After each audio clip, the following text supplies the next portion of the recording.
Hello everyone, welcome to my channel. आज हम इस वीडियो में क्लास 6 की हिंदी की बुक बाल राम कथा का चैप्टर 9 स्टार्ट करेंगे। तो चलिए चैप्टर को स्टार्ट करते हैं, जिसका नाम है राम और सुग्रीव। तो चलिए चैप्टर को पढ़ते हैं।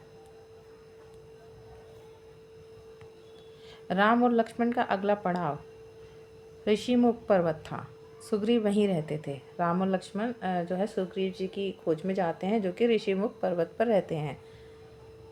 कम्बंद और सबरी की बात दोनों भाइयों को याद थी।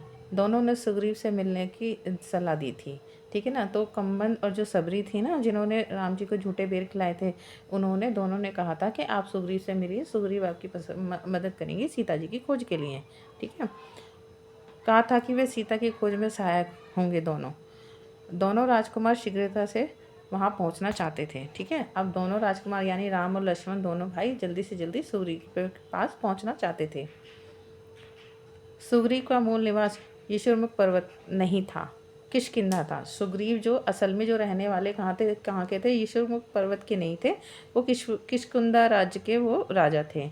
ऋषिमुख में वह निर्वासन में अपना समय व्यतीत कर रहे थे। सुग्रीव किष्किंधा के वानर राज के छोटे पुत्र थे। ठीक है ना। ऋषिमुख पर्वत पर तो जो सुग्रीव थे ना, वो सिर्फ अपना समय बिता रहे थे। असल में तो वो किष्किंधा के जो वानर राज थे, बंदरों के जो राजा थे, वानरों के जो राजा थे, उनके छोटे पुत्र थे। और जो उनका जो बड़ा भाई था सुग्रीव का, वो था बाली। ठीक है।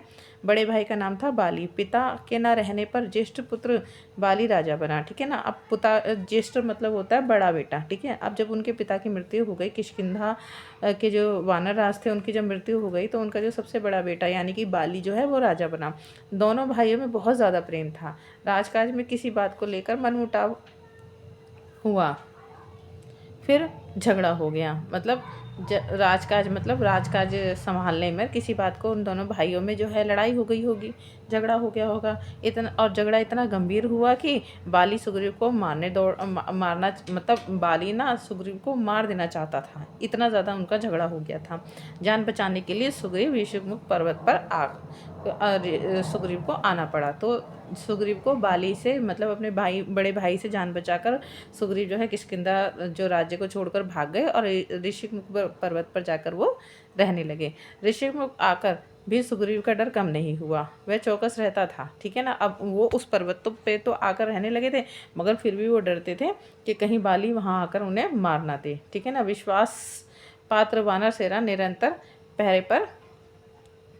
जो पहरे पर रहती थी। अब जो सुग्रीव की जो विश्वास पात्र मतलब जो विश्वास करने लायक जो वानरों की सेना थी, वो हमेशा सुग्रीव के पहरे पर रहती थी कि कहीं बाली ना आ जाए और उसे मार ना दे। सुग्रीव स्वयं भी पहरा देता रहता था, इस डर से कहीं बाली के गुप्तचर सैनिक वहां ना पहुंच जाएं।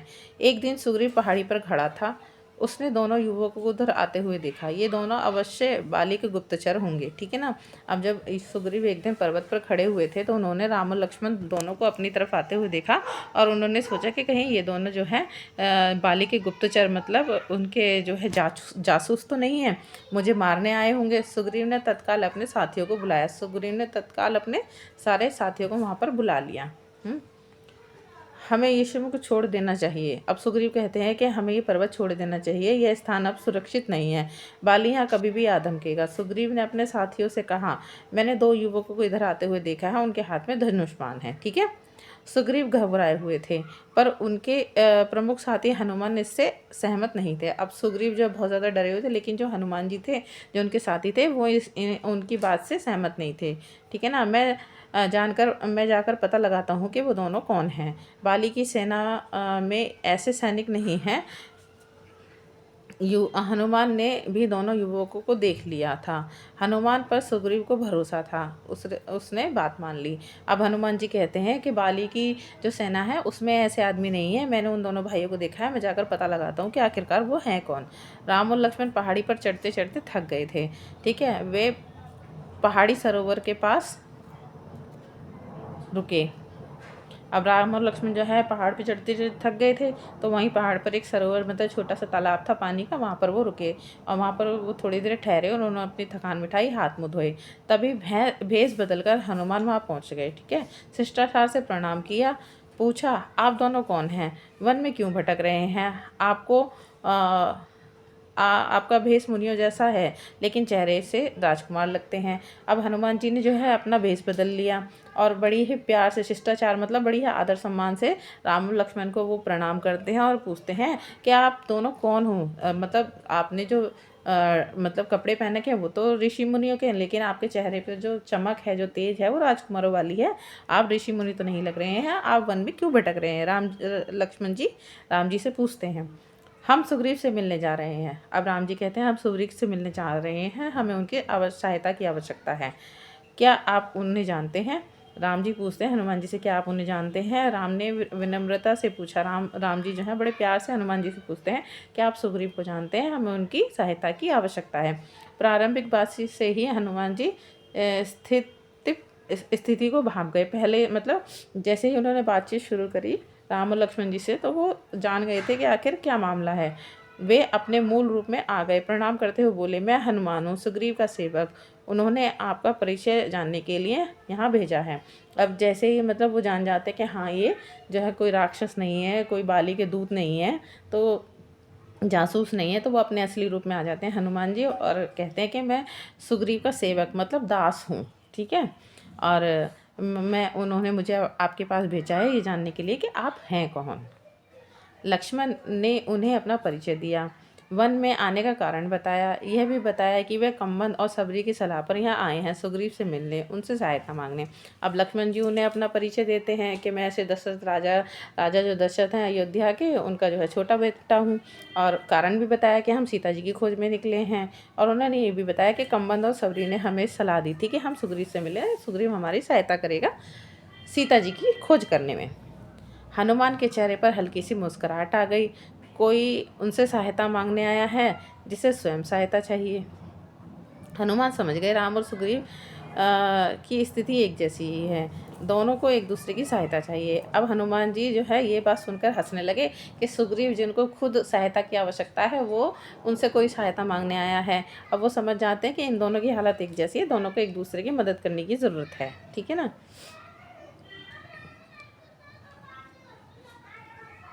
वे मित्र हो सकते हैं। एक अयोध्या से निर्वासित है, दूसरे किष्किंधा से। एक की पत्नी का अपहरण को रावण उठा ले गया है, दूसरी की पत्नी जो है उसके भाई ने छीन ली है। दोनों के पिता नहीं हैं। अब जो है हनुमान जी जो है दोनों में समानताएं ढूंढने लगते हैं, राम जी में और सुग्रीव जी में। ठीक है। वो कहते हैं कि एक की पत्नी को रावण उठा के ले गया है, दूसरी की पत्नी को जो है सुग्रीव की पत्नी को बाली ने छीन लिया है, उसके बड़े भाई ने। और दोनों के ही पिता नहीं हैं और दोनों को ही एक दूसरे की सहायता की आवश्यकता है। ठीक है। हनुमान ने राम और लक्ष्मण को कंधे पर बैठाया। एक ही पल में वे ऋषिमुख के शिखर पर पहुंच गए। हनुमान ने दोनों को सुग्रीव से मिलाया। दोनों ने अग्नि को साक्षी मानकर मित्रता का वचन लिया। सुग्रीव ने कहा, आज से हमारे सुख दुख साझा हैं। ठीक है। हनुमान जी ने अब क्या करा, अपने वो असली रूप में आ गए और अपना जो है आकार जो है नॉर्मल से मतलब वो काफ़ी बड़ा कर लिया और अपने एक कंधे पर राम जी को बिठाया और दूसरे कंधे पर जो है लक्ष्मण जी को बिठाया और वो 1 सेकंड में ही पर्वत पर जाकर पहुंच गए। और वो फिर दोनों हनुमान जी ने दोनों को मतलब राम और लक्ष्मण को सुग्रीव से मिलाया। फिर उन दोनों ने अग्नि मतलब आग की जो है अग्नि को साक्षी मानकर मतलब आग के सामने खड़े होकर अपने जो मित्रता है उसका वचन लिया। अब सुग्रीव जी ये कहते हैं कि अब हमारे दुख सुख दोनों, हम अपने दुख और सुख दोनों को एक दूसरे के साथ बांटेंगे। ठीक है। साझा करना मतलब बांटना। राम ने सुग्रीव को सीता हरण के संबंध में बताया तो सुग्रीव अचानक उठ खड़े हुए। उन्हें कुछ याद आया। बोले, वानरों ने मुझे एक स्त्री के हरण की बात बताई थी, वह निश्चित रूप से सीता ही होंगी। रावण का रथ इसी पर्वत के ऊपर से गया था। ठीक है ना। अब जैसे ही राम जी जो है सुग्रीव को सीता हरण के बारे में बताते हैं तो सुग्रीव अचानक से उठ जाते हैं और उन्हें याद आता है कि मेरी जो वानरों की सेना है उन्होंने मुझे बताया था कि इस पर्वत से जो है रावण एक स्त्री का हरण करके ले जा रहा था और वो निश्चित ही सीता ही होंगी। राम और लक्ष्मण ध्यान से उनकी बात सुन रहे थे। सुग्रीव बोलते रहे, सीता स्वयं को रावण के चुंगल से छुड़ाने का प्रयत्न कर रही थी। अब राम और लक्ष्मण जो है सुग्रीव की सारी बातें ध्यान से सुन रहे थे। अब जो सुग्रीव बोलते रहे कि सीता जी रावण को रावण के चंगुल से अपने आप को छुड़ाने के लिए बहुत ज़्यादा प्रयास कर रही थी। वानरों को देखकर उन्होंने अपने कुछ आभूषण नीचे फेंक दिए। गहने की एक पोटली राम के सामने रखते हुए कहा, देखिए क्या ये गहने सीता के ही हैं। अब वो क्या कहते हैं कि जैसे जैसे ही उन्होंने वानरों को देखा तो सीता जी ने अपने जो आभूषण थे, जो गहने थे, उन्हें देखकर, वानरों को देखकर नीचे फेंकना शुरू कर दिए। और वानरों ने जो है उन गहनों को इकट्ठा कर लिया और एक पोटली में बांध लिया। और सुग्रीव जी उस पोटली को राम के आगे दिखाते हैं, राम जी के आगे दिखाते हैं और कहते हैं कि देखिए क्या ये सीता के ही गहने हैं। राम ने आभूषण तुरंत पहचान लिए। कुछ गहने लक्ष्मण ने भी पहचाने। गहने देखकर राम शोक सागर में डूब गए। उनके मुंह से निकला, धिक्कार है तुझे, धिक्कार है मुझे हे सीते, मैं संकट में तुम्हारी रक्षा नहीं कर पाया। ठीक है ना। अब राम जी जैसे ही गहने देखते हैं वो तुरंत सीता जी के गहने पहचान लेते हैं। लक्ष्मण जी भी पहचान लेते हैं कि ये तो माँ सीता के ही गहने हैं। और ये देखकर दोनों भाई जो है बहुत ज़्यादा शोक में, मतलब दुख में डूब जाते हैं। और राम जी के मुँह से निकलता है कि धिक्कार है, मतलब बहुत, मतलब कि धिक्कार है कि मैं जो है सीता, हे सीता, मैं तुम्हारी जो है रक्षा नहीं कर पाया। अब कहते हैं कि मेरा पौरुष, बल, पराक्रम, ज्ञान तुम्हारे काम नहीं आया। मतलब कि मैं इतना, मतलब इतना बलशाली हूँ, इतना पराक्रम मतलब मैंने इतने सारे युद्ध जीते हैं, इतनी सारी लड़ाइयाँ जीती हैं। और ज्ञान मतलब मैंने अलग अलग ऋषि मुनियों से इतना ज्ञान अर्जित किया है, तो उसका क्या फ़ायदा जो कि तुम्हारे ही काम ना आ पाया। सुग्रीव ने उन्हें सांत्वना दी, मतलब सुग्रीव ने उन्हें तसल्ली दी, सीता अवश्य मिल जाएंगी। उन्होंने कहा सीता अवश्य मिल जाएंगी, मैं हर प्रकार से आपकी सहायता करूँगा मित्र, रावण का सर्वनाश निश्चित है। अब सुग्रीव कहते हैं कि मैं हर तरह से आपकी सहायता करूंगा, रावण का जो है सर्वनाश निश्चित है। राम के बाद सुग्रीव ने अपनी व्यथा कथा सुनाई। बाली ने मुझे राज्य से निकाल दिया, मेरी स्त्री को छीन लिया, मेरा वध करने की चेष्टा कर रहा है। संकट के समय हनुमान, नल और नील ने मेरा साथ दिया, मुझे कभी नहीं छोड़ना। उसने राम से सहायता मांगी। राम बोले, चिंता मत करो मित्र, तुम्हें अपना राज्य भी मिलेगा और अपनी स्त्री भी मिलेगी। अब राम जी की तो उन्होंने बात सुन ली थी सुग्रीव जी ने। अब क्या है, सुग्रीव जी अपनी जो है कथा, अपनी कहानी उनको बताते हैं। वो बताते हैं कि मेरा जो बड़ा भाई है बाली, उसने मेरा राज्य भी छीन लिया है, उसने मेरी स्त्री यानी मेरी पत्नी को भी छीन लिया है और मेरा वध करने की कोशिश कर रहा है। और संकट के समय में क्या है, हनुमान ने और नल और नील ने ही सिर्फ मेरा साथ दिया। अब वो राम जी से कहते हैं कि हे भाई, तुम मेरा साथ मत छोड़ना, मुझे तुम्हारी मदद की ज़रूरत है। तो राम जी कहते हैं, चिंता मत करो, मैं तुम्हारी हर तरह से मदद करूँगा और तुम्हें तुम्हारा राज्य भी मिलेगा और तुम्हारी पत्नी भी मिलेगी। राम देखने में उन्हें देखकर उनकी शक्ति का पता नहीं चलता था। सुग्रीव को राम के आश्वासन पर भरोसा नहीं हुआ। बाली महाबलशाली है, उसे हराना इतना आसान नहीं है। वह शाल के 7 वृक्षों को एक साथ झकझोर सकता है। अब राम जी तो सुकुमार थे, राम जी बड़े, मतलब प्यारे, बड़े सुंदर दिखते थे।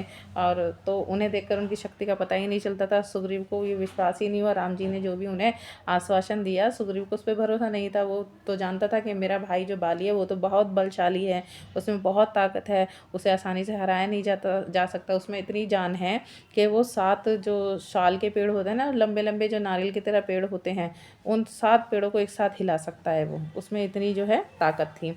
राम ने कोई उत्तर नहीं दिया, धनुष उठाया और तीर चलाया। शाल के सातों विशाल वृक्ष एक ही बाण से काट गिराए। अब राम जी ने जो है सुग्रीव को कुछ नहीं कहा, उन्होंने सिर्फ उसको एक, कहते हैं ना, डेमो दिखाया कि उन्होंने क्या करा, अपना धनुष उठाया और तीर चलाया और जितने भी जो साल के जो बड़े बड़े 7 वृक्ष थे ना, उनको एक ही बाण से काट डाला। ठीक है। इस शक्ति प्रदर्शन पर सुग्रीव ने हाथ जोड़ लिए, राम से कहा, मित्र अब विलंब कैसा, बाली को युद्ध के लिए ललकारो, किष्किंधा की राजगद्दी का निर्णय उसी युद्ध में हो जाएगा। अब बाली सुग्रीव ये देखते ही कि राम जी में इतनी शक्ति है, वो खड़े हो जाते हैं और वो कहते हैं कि हे भाई, अब मित्र, अब इतनी, मतलब इंतजार किस बात का, विलंब मतलब इंतजार किस बात का। बाली को युद्ध के लिए ललकारता हूँ, बुलाता हूँ और किष्किंधा की राजगद्दी का निर्णय आज ही इसी युद्ध के बाद हो जाएगा। ठीक है। सुग्रीव चिंतित हो गए। अब सुग्रीव जो है चिंता में थे, युद्ध में बाली को हराना असंभव था। राम बोले, चिंता मत करो मित्र, मैं पेड़ की ओट से युद्ध देखूंगा। अब सुग्रीव बहुत ज़्यादा चिंता में थे, उनको पता था कि बाली को युद्ध में हराना तो असंभव है, बाली तो मुझे मार डालेगा। अब राम बोलते हैं कि चिंता मत करो, मैं पेड़ की पीछे से ये सारा युद्ध देखता रहूँगा, जब तुम पर संकट आएगा तो मैं तुम्हारी सहायता करूँगा। बाली की मृत्यु मेरे ही बाण से होगी, वह मारा जाएगा, ठीक है ना। अब वो कहते हैं कि जैसे ही तुम पे कोई परेशानी आएगी मैं तुम्हारी मदद करूँगा, और बाली की जो मृत्यु है वो मेरे ही बाण से होगी, मैं उसे मार दूंगा, ठीक है ना। राम जी कहते हैं सुग्रीव से। योजना बनाकर अब किष्किंधा पहुंच गए। अब सब सारी मतलब प्लानिंग करके राम जी और सुग्रीव जी किष्किंधा पहुंच गए। राजे सुग्रीव आगे थे, सुग्रीव आगे आगे गए, राम और लक्ष्मण और हनुमान जी उनके पीछे पीछे थे। मेरे पीछे राम की शक्ति है, सोचते हुए उसने बाली को ललकारा, ठीक है ना। बाली एक एक क्रोध की सीमा ना रही, वह गरजता हुआ निकला। आज शिकार स्वयं मेरे मुंह तक आ गया, मैं तुझे नहीं छोड़ूंगा। अब बाली कहते हैं कि अच्छा, तेरी में इतनी हिम्मत आ गई कि तू मेरे ही राज्य में आकर मुझे ही ललकार रहा है, तो आज तो मैं तुझे नहीं छोड़ूंगा बिल्कुल भी। भीषण मल्ल युद्ध होता है, मतलब भीषण मल्ल युद्ध होता है। मल्ल युद्ध हाथों से, ठीक है, बिना किसी हथियार के हाथों से लड़ना। दोनों एक दूसरे से गुथ गए, दोनों एक दूसरे से भिड़ गए। युद्ध में बाली भारी पड़ रहा था, लगता था सुग्रीव का अंत निश्चित है। राम पेड़ के पीछे खड़े थे, धनुष हाथ में था, ठीक है। अब वो बाली जो है इतना बलशाली था कि वो सुग्रीव को लग रहा था कि आज ये मार देगा सुग्रीव को, ठीक है ना। लेकिन राम जी पेड़ के पीछे से सब कुछ देख रहे थे, उनके हाथ में धनुष था, पर उन्होंने तीर नहीं चलाया। सुग्रीव वहां से किसी तरह जान बचाकर भागे, सीधा यशक पर्वत पर आकर रुके। राम लक्ष्मण और हनुमान भी लौट आए, ठीक है ना। अब सुग्रीव जो है किसी तरह से जान बचा करके वहां से भागे और वहीं अपने यशकमुख पर्वत पर आकर रुक गए। राम लक्ष्मण और हनुमान जी भी उनके पीछे पीछे आ गए। सुग्रीव राम को कुपित सुग्रीव राम पर कुपित थे, कुपित मतलब गुस्सा थे बहुत ज़्यादा। यह धोखा है, राम जी सुग्रीव कहते हैं ये तो धोखा है। आपने मेरा साथ आपने मेरे साथ धोखा दिया है, मतलब आपने मेरी मदद नहीं करी, वो मुझे मारने जा रहा था, आपने मेरी मदद नहीं करी, ये तो आपने धोखा किया मेरे साथ। समय पर बाण नहीं चलाया, वो कहते हैं आपने समय पर जहाँ बाण नहीं चलाया, मैं नहीं भागता तो आज वह मुझे मार डालता। राम की कठिनाई दूसरी थी, वे दुविधा में थे। उन्होंने सुग्रीव को समझाया, तुम दोनों भाइयों के चेहरे मिलते जुलते हैं, दूर से दोनों एक जैसे लग रहे थे। मैं बाली पर को पहचान नहीं पाया, बिना पहचान बाण चलाता तो तुम्हें भी लग सकता था। मैं इस अचूक इस चूक के लिए तैयार नहीं था, मैं अपने मित्र को खोना नहीं चाहता था, ठीक है। अब राम जी कहते हैं कि मैं तो बड़ी मुश्किल में था, मैंने बाण इसलिए नहीं चलाया क्योंकि तुम दोनों भाइयों के तो चेहरे एक जैसे हैं, मैं तो पहचान ही नहीं पाया कौन सुग्रीव है और कौन बाली है। अगर मैं बिना पहचाने बाण चला देता तो हो सकता है बाण तुमको लग जाता, अरे इस वजह से मैंने बाण नहीं चलाया। और अगर मैं बाण चला देता क्या पता वो बाण तुम्हें लग जाता, और मैं अपने मित्र को खोना नहीं चाहता, ठीक है। राम जी सुग्रीव से कहते हैं। लक्ष्मण ने समझा बुझाकर सुग्रीव को तैयार किया एक और युद्ध के लिए। राम ने कहा, जाओ मित्र, इस बार बाली को पहचानने में चूक नहीं होगी, इस बार उसका अंत निश्चित है। सुग्रीव डरे हुए थे, घबराहट थी, पर राम के कहने पर तैयार हुए। अब लक्ष्मण जी ने जो है सुग्रीव को समझाया बहुत ज़्यादा कि ये बात सही है, राम जी नहीं पहचान पाए, और उन्होंने कहा कि जाओ एक बार फिर से बाली को युद्ध के लिए बुलाओ। अब राम जी कहते कि जाओ मित्र, इस बार मैं गलती नहीं करूँगा बाली को पहचानने में, और आज उसका अंत निश्चित है, तुम डरो मत और तुम जाओ। राम जी के कहने पर सुग्रीव दोबारा से युद्ध के लिए तैयार हो गए। किष्किंधा पहुंचकर उसने बाली को चुनौती दी, ललकारा। बाली को सुग्रीव का साहस समझ नहीं आ रहा था, वह अंतपुर में था अपनी पत्नी रानी तारा के साथ। बाली जाने लगा तो तारा ने उसे समझाने का प्रयास किया, जाने से भी मना किया। बाली ने उसकी बात नहीं मानी, पैर पटकता बाहर आया, क्रोध से उबल रहा था। अब किष्किंधा पहुंचकर बाली को दोबारा से सुग्रीव ने लड़ाई के लिए बुलाया। अब बाली को समझ नहीं आ रहा था कि सुग्रीव में इतनी हिम्मत कहाँ से आ गई कि वो बार बार मुझसे लड़ने आ रहा है। वो अपनी पत्नी तारा के साथ में अंतःपुर, मतलब उनके जो है एक पर्सनल जो कक्ष होगा उसमें थे।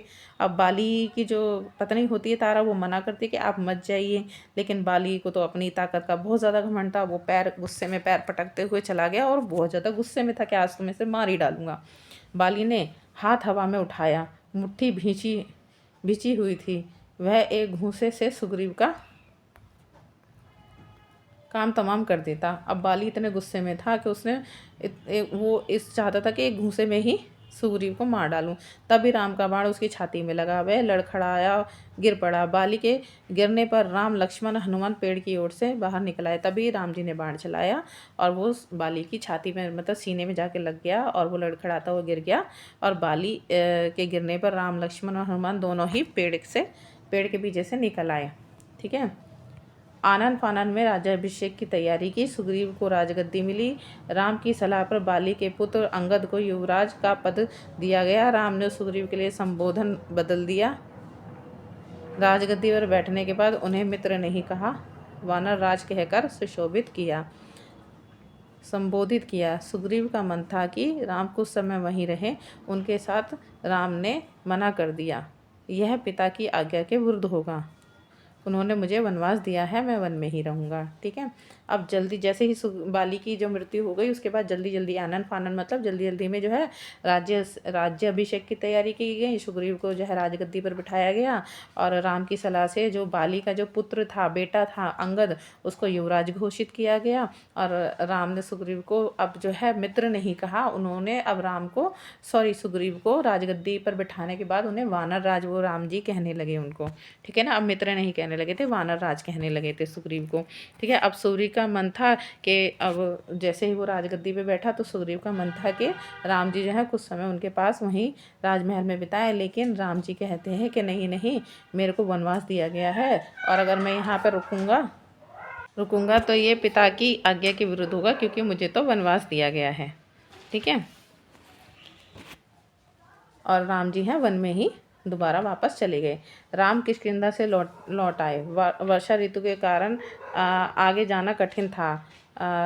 लंकारोहण कुछ समय के लिए स्थगित कर दिया गया। इस अवधि में वे प्रश्रवण पहाड़ पर रहे। ठीक है। अब राम जी किष्किंधा दोबारा लौट आए। अब वर्षा का मौसम चालू हो गया था, इसलिए लंकारोहण मतलब लंका की तरफ जाने का जो प्लान था उनका, उन्होंने थोड़े समय तक रोक दिया और इस अवधि में वो प्रश्रवण पहाड़ पर रहे थे।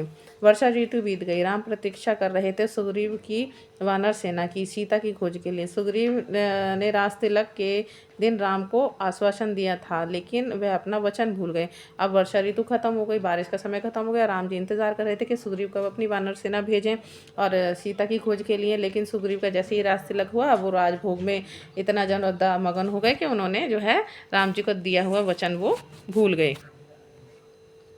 राग रंग में उलझ गए। राम चिंतित थे, दुखी भी थे। अब राम जी जो है सुग्रीव की प्रतीक्षा कर रहे थे, वो चिंतित भी थे, वो बहुत दुखी भी थे।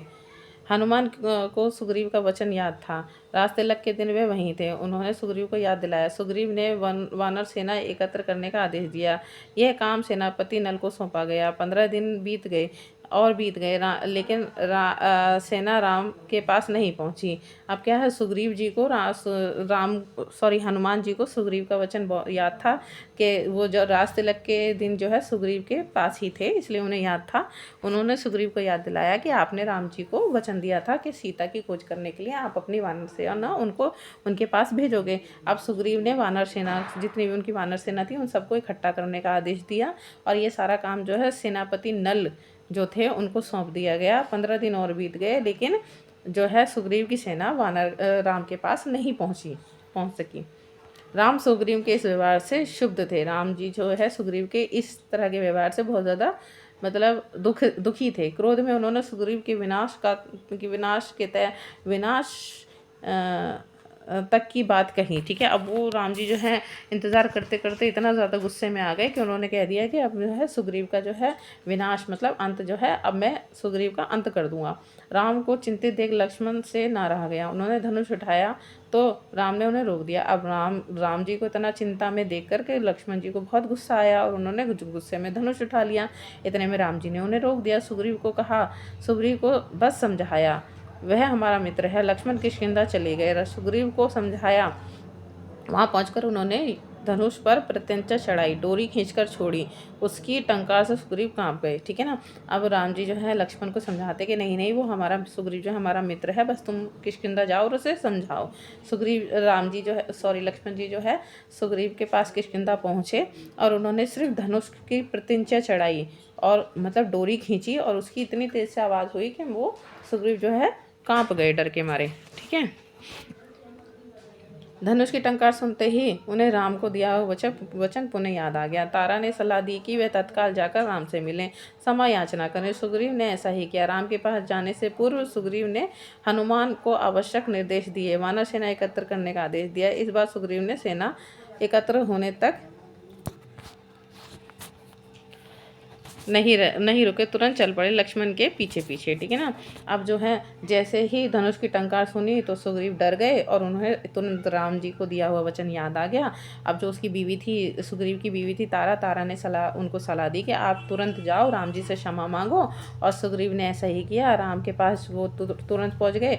जाने से पहले उन्होंने हनुमान जी को जो है दिशा निर्देश दिए, मतलब ऑर्डर दिए कि आप जाकर वानर, जितनी भी हमारी वानर सेना है उन सबको इकट्ठा करो और उन्हें बताओ कि हमें राम जी के पास जाना है सीता जी की खोज करने के लिए। लेकिन इतना करने के बाद सुग्रीव जी जो है वहाँ पर सेना इकट्ठी होने तक का उन्होंने इंतज़ार नहीं किया, वो तुरंत जो है राम के पास पहुँच गए, हनुमान जी के राम के पास पहुँच गए लक्ष्मण जी के पीछे पीछे, ठीक है। राम के सामने जाकर भयभीत वानर राज ने उनसे क्षमा मांगी। अपनी चूक के लिए राम ने उन्हें उठाकर गले लगा लिया। राम और सुग्रीव बात ही कर रहे थे कि उछल कूद करती वानर टोली वहां पर आ पहुंची। हनुमान के पीछे लाखों वानर थे, जामवंत के पीछे भालुओं की सेना थी। अब राम जी के पास जाते ही वो डर रहे थे सुग्रीव जी कहीं वो उन्हें मार न डालें, लेकिन उन्होंने उनसे क्षमा मांगी। सुग्रीव ने राम जी से क्षमा मांगी अपनी गलती के लिए और राम जी ने उन्हें उठा करके गले लगा लिया। राम और सुग्रीव बात ही कर रहे थे, इतने में वानर टोली जो है जितने भी वानरों की सेना थी वो वहाँ पहुँच गई। हनुमान जी के पीछे लाखों वानर थे, बंदर थे, मतलब बंदरों की सेना थी, और जो जामवंत थे उनके पीछे जो है भालुओं की सेना थी। इसके बाद लंकारोहण की योजना बनी। वानरों को 4 टोलियों में बांटा गया। अंगद को दक्षिण जाने वाले अग्रिम दल का नेता बनाया गया और उस दल में हनुमान और नल नील भी थे। राम की यह इच्छा थी, उन्होंने कहा वानरों की सेना भेजने से पहले चतुर और बुद्धिमान दूतों को लंका भेजा जाए, यही उचित होगा, ठीक है। अब सारे के सारे क्या है, लंका की तरफ चलने की योजना बनाने लगे। अब वानरों को 4 ग्रुप में बांट दिया गया और अंगद को दक्षिण दिशा में, मतलब एक दल के साथ में दक्षिण दिशा में आगे बढ़ने का निर्देश दिया राम जी ने। और उनके दल में कौन थे, हनुमान भी थे और नन्नील भी थे। अब राम जी की इच्छा थी कि लंका में वानर सेना भेजने से पहले जो कुछ चालाक और बुद्धिमान दूतों को लंका भेजना चाहिए और यही ठीक होगा, ताकि वो जाकर रावण को बताएं कि हम उन पर आक्रमण करने वाले हैं। राम और सुग्रीव की जय जयकार करते हुए वानर अपनी निर्धारित दिशाओं की ओर चल पड़े। दक्षिण जाने वाले दल को राम ने रोक दिया। उन्होंने राम को अपने पास बुलाया, अपनी उंगली से अंगूठियां उतार कर उन्हें दे दी। अंगूठी पर राम का चिन्ह था। उन्होंने कहा, जब सीता से भेंट हो तो उन्हें यह अंगूठी दे देना, वे इसे पहचान जाएंगी, समझ जाएंगी कि तुम्हें मैंने भेजा है, ठीक है ना। अब राम और सुग्रीव की जय जयकार करते हुए जितनी भी वानर सेना थी वो जिनको जिस दिशा में बताया था कि आप इस दिशा में आगे चलोगे, आप इस दिशा में चलोगे, तो वो आगे चल रहे थे। दक्षिण दिशा में जाने वाला जो दल था, जिसके जो दल नायक कौन थे, वो थे नल थे, तो उसको जो है राम जी ने उस दल को रोक लिया जो दक्षिण दिशा की ओर जा रहे थे। उन्होंने हनुमान जी को अपने पास बुलाया और अपने उंगली से एक अंगूठी उतार कर दे दी। अंगूठी पर राम का चिन्ह था, ठीक है, राम की एक निशानी लगी हुई थी। उन्होंने कहा, जब तुम सीता जी से मिलो तो उन्हें यह अंगूठी दे देना, वे इसे पहचान जाएंगी और समझ जाएंगी कि तुम्हें मैंने भेजा है, तुम मेरे दूत हो। दक्षिण की टोली किष्किंधा से चली। अब दक्षिण की ओर जाने वाली टोली जो है किष्किंधा से चली। अंगद और हनुमान आगे आगे चले। चलते चलते वे एक स्थान पर पहुंच गए जिसके आगे भूमि नहीं थी, केवल जल था, विशाल समुद्र। उनकी गहराई अथाह थी, लहरों की गर्जन कंपा देती थी। समुद्र को देखकर सबका साहस जवाब दे रहा था। वानर थक हार कर वहीं बैठ गए। अब जो दक्षिण की और जो वानरों की जो टोली जाने वाली थी वो किष्किंधा से चली। अंगद और हनुमान आगे आगे चले, पीछे पीछे जो है वानर सेना चल रही थी। चलते चलते वो एक ऐसे स्थान पर पहुंचे जहाँ पर ज़मीन खत्म हो गई थी, केवल जल ही था। एक बहुत बड़ा समुद्र था उसके आगे, ठीक है ना। और समुद्र की गहराई तो बहुत ज़्यादा होती है, उसका तो कोई अनुमान ही नहीं लगा सकता, ठीक है। लहरें इतनी ज़ोर ज़ोर की आवाज़ें कर रही थी कि उसे सुन करके जितनी भी वानर सेना थी वो एकदम से कांप जा रही थी, डर रही थी, ठीक है ना। और सारी की सारी वानर सेना हार थक कर वहीं समुद्र के किनारे बैठ गई। वानर राम के बारे में चर्चा करने लगे। अंगद ने कहा, राम की सेवा में प्राण भी चले जाएं तो दुख नहीं होगा। जटायु ने अपनी जान दे दी, हम भी पीछे नहीं हटेंगे। अब वानर सेना राम जी के बारे में बातें करने लगी। अंकद जी कहते हैं कि राम जी की सेवा में अगर हमारी जान भी चली जाए तो दुख नहीं होगा। जटायु ने भी अपनी जान दे दी थी उनकी सहायता के लिए, तो हम भी पीछे नहीं हटेंगे। तभी एक विशाल गिद्ध पहाड़ी के पीछे से निकला। वह जटायु का भाई था, संपाति। उसने कहा, सीता जी लंका में है, मैं जानता हूँ, रावण उन्हें लेकर गया है। आप लोगों को यह समुद्र पार करना होगा, तब सीता तक पहुँचने का बस यही एक रास्ता है। तभी एक बहुत बड़ा गिद्ध जो है पहाड़ के पीछे से आता है। और वो कौन होता है? वो जटायु का बड़ा भाई होता है, संपाति। ठीक है, उसका नाम होता है संपाति। अब वो कहता है कि मैं जानता हूँ सीता लंका में ही है, रावण उनका अपहरण कर कर लंका में ही ले गया है, और अगर तुम्हें लंका जी पहुँचना है तो तुम्हें ये समुद्र पार करना होगा, क्योंकि ये लंका तक जाने का एकमात्र यही रास्ता है और तुम्हें समुद्र किसी भी तरह से पार करना ही होगा। सीता की सूचना मिलने से प्रसन्न हुए वानर दल फिर निराश हो गए। समुद्र सामने था, विकराल था, उसे कौन पार करेगा। अब सीता जी की जैसे ही सूचना मिली तो सारे के सारे जितने भी वानर सेना थी वो खुश तो हो जाती है, लेकिन फिर जैसे ही वो समुद्र की तरफ देखती है कि इतना बड़ा समुद्र, इसे कौन पार करेगा, इतने में ही वो फिर निराश हो जाते हैं। अंगद उदास हो गए। लक्ष्य सामने था पर विकट था, उन्हें कुछ समझ नहीं आ रहा था। बूढ़ा संपाति उनकी सहायता कर सकता था, पर इस आयु में इतनी लंबी उड़ान संभव नहीं थी। ठीक है ना। अब अंगद बहुत उदास थे। वो कहते हैं कि हमारा लक्ष्य तो सामने था, लेकिन बहुत विकट था, बड़ा मुश्किल था। अब उन्हें कुछ नहीं समझ में आ रहा था। जो बूढ़ा संपाति, जो जटायु का बड़ा भाई था, वो उनकी मदद तो कर सकता था, लंका तो जा सकता था, लेकिन अब वो बहुत बूढ़ा हो गया था और इतनी आयु में इतनी लंबी उड़ान वो नहीं भर सकता था। ठीक है। वानर दल असमंजस में पड़ गए। अंगद ने पहले ही कह दिया था कि काम पूरा किए बिना कोई किष्किंधा वापस नहीं जाएगा।